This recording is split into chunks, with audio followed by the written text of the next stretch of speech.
Hi there, it's Tony here, and today I want to be talking to you about a little bit of motivation.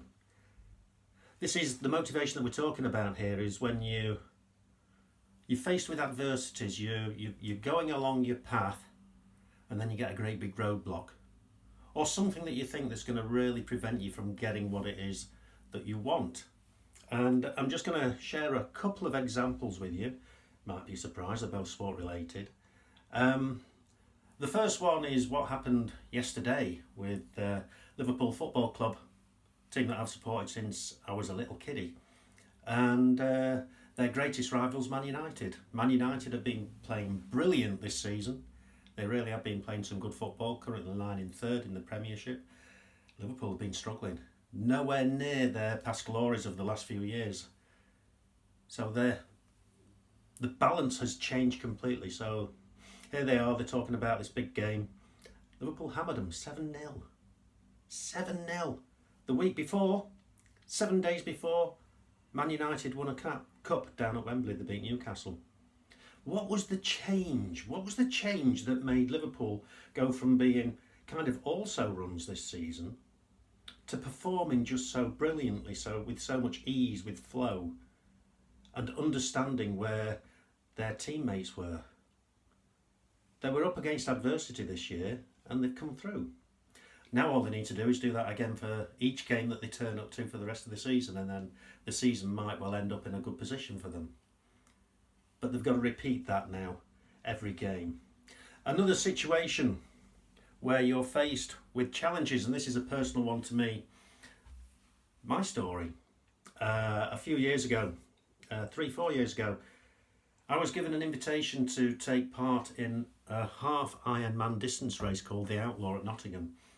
I had tried to enter the race, but inadvertently I'd ticked the wrong box and I'd entered the full.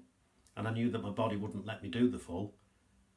And I tried to get the company to change it, but they couldn't, or wouldn't.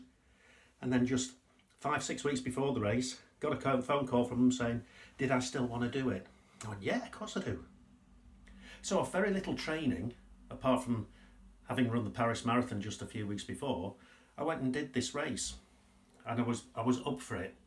I was going to give it my best shot. This was going to be my last long distance triathlon. And I thought, yeah, we can have a crack at this one. So I got everything prepared. Got down there early on the day. Most people will be camping overnight, but I wanted to make sure that I had a good night's sleep.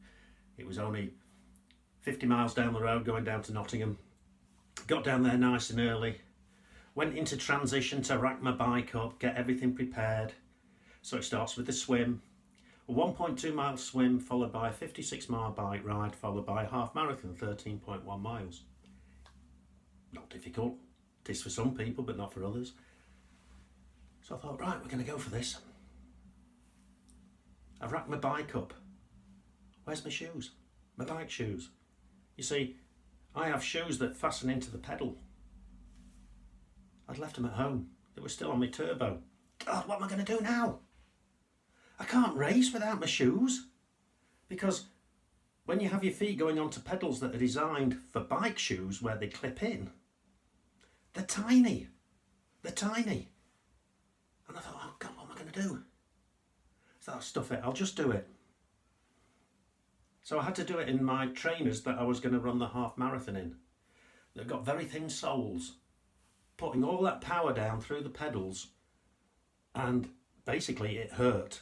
Basically every time I hit a bump, my foot would fall off the pedals because there was nothing holding it in place, very small pedals. So it made it really difficult for me. Good thing is though, I managed to complete the bike course. I didn't have a very good swim. I was overtaking people all the way on the bike. Got back, and because I didn't have to take my bike shoes on and put my running shoes on, I knew that I was going to be fast going through transition. So I think there were probably 1,000, maybe 1,500 people in the race, something like that, maybe a few more. On the day when I checked the results, I was only the 10th fastest in that transition. Only the 10th. Yeah, I didn't have to change my shoes and put the shoes on. I just have to get off my bike and run. How are these people able to be faster than me? But hey, that's another story. So we were straight into the run. Then at the end of the race, checking the results, guess what happened? That happened. I won the bloody thing. I won the race. Not the overall race. I wasn't the first one over the finishing line, but it was the first one in my age group. And to do that at a big national race for me was a hell of an achievement. So what did I learn from that? Well, the first thing I learned was that as a triathlon coach, remember to pack all your kit. Because this is what I tell all my athletes to do, but I didn't do it myself. I was getting a bit lazy with that. Okay. But the other thing is, got a problem now. Do we just give up? Or do we force through it? Do we just accept where we are and live in the present and just do the best swim that I can, do the best bike that I can, and then do the best run that I can? And that's what I did. My feet were killing afterwards, but that didn't matter because I'd won a big race. And that was through having that mindset that it didn't matter what things were going to go wrong during the day, I was going to complete the race. Now we can apply that to all different areas of our lives as well. So we're all going to come across failures in our lives. We're all going to come across situations in our lives where we just think, it's too difficult. We should just quit.